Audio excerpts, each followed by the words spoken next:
I think Chris is a player with tremendous skill. Oh no, as a player, he's a tremendous player. He comes to compete every night. Well, Chris is definitely our leader. He's done a great job being our captain this year. The team didn't play as well without him on the ice because of his leadership skills. He's obviously become that dynamic offensive player.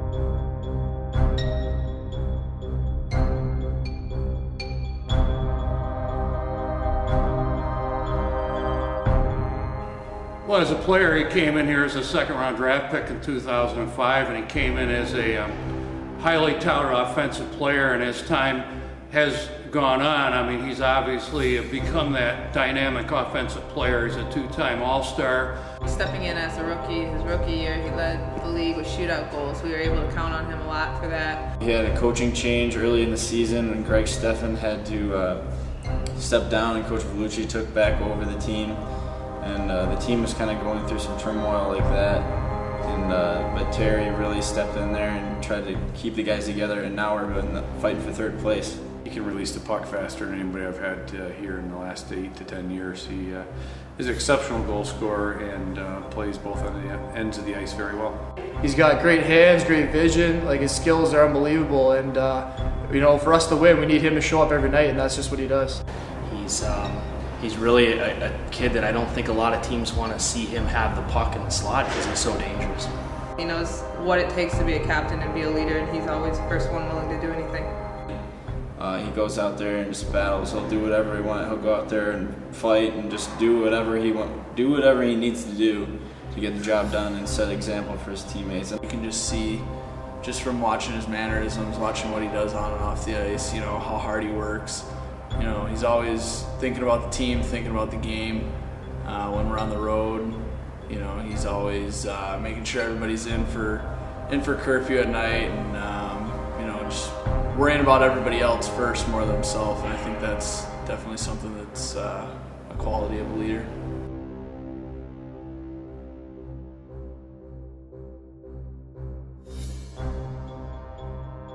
Terry's always, you know, one of the first guys. He's always volunteering. You know, every week I look up there, his name's on appearances. So, you know, he's always out there, getting his name out there, getting our team out there and helping the best he can. The community loves having him out on the ice. He's very involved with our Learn to Skate and Learn to Play programs. He does the Learn to Skate twice a week on Tuesdays and Thursdays. The parents for that definitely love him. Will always come up to me and tell him how great he has been and how much he's taught their kids, and they absolutely love it. He's constantly in the community. He's going to hospitals, signing autographs for kids, doing whatever he can, just making sure that he's setting a good example for everybody else. One of our big things this year was our pink out game, and I asked Chris what he thought, and he said, "Sign me up, I'm doing it." He goes, you know, I have to lead this team. I'm not going to make them do it if I won't do something like that. So he was the first one on board, and he talked to the whole team, and obviously the whole team did it. It was great for the community. Everyone loved it. Got a lot of awareness out because you see like 25 guys around the community with pink hair. People ask about it, and so that was definitely a big thing that he stepped up for us. Late last year, the Whalers were playing in Sault Ste. Marie, the next to last game of the season. And sometime during that time, I found out that Chris Terry had befriended a young man by the name of Bobby Savoy, who turned out to be terminally ill.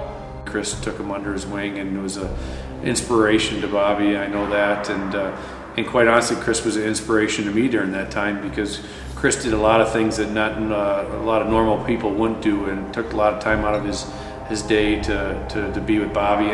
It was this game he was going to come to was on a Saturday, and on Thursday night I got a call from Bobby's dad telling him unfortunately Bobby was bedridden. He had ALS and wasn't going to be able to make it out to the game, and didn't know if there was any way that Chris would be able to make it. Now, Chris didn't have to do this. He could have easily said, "Hey, I'll cancel it for a couple of days when I can get some sleep." But we played in Sault Ste. Marie on Friday night. We drove home the whole night on the bus, got in about 4 or 5 o'clock in the morning, and there a few hours later, he was spending some quality time with a terminally ill kid. And Bobby Savoy, I'll never forget that, because it's something he did not have to do.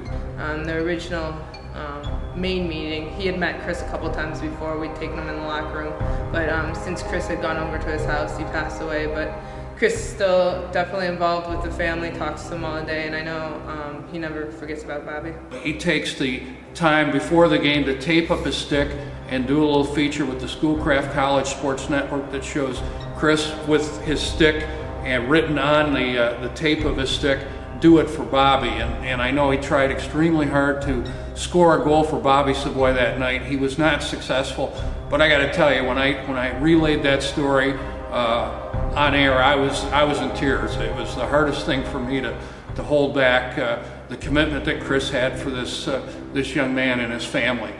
And I know he just brought joy to little Bobby Savoy's life.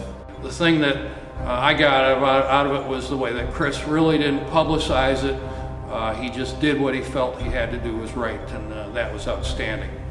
He does things above and beyond that we ask him, not because he feels like he has to, because he wants to.